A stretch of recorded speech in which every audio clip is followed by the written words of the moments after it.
Mesmo que você não caia na minha cantada, mesmo que você conheça outro cara na fila de um banco, um tal de Fernando, um lance assim sem graça. Mesmo que vocês fiquem sem se gostar, mesmo que vocês casem sem se amar, e depois de 6 meses um olhar pro outro, e aí, pois é, sei lá.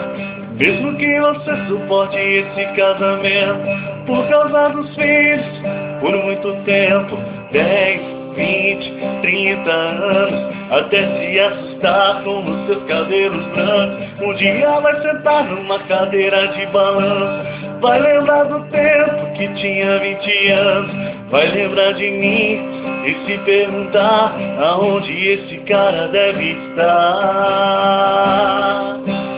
Eu vou estar esperando, nem que já esteja velhinha gaga. Com 90 viúvas sozinha não vou me importar. Vou ligar, te chamar pra sair, namorar no sofá.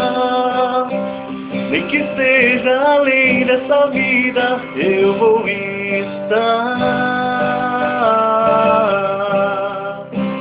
Eu vou estar.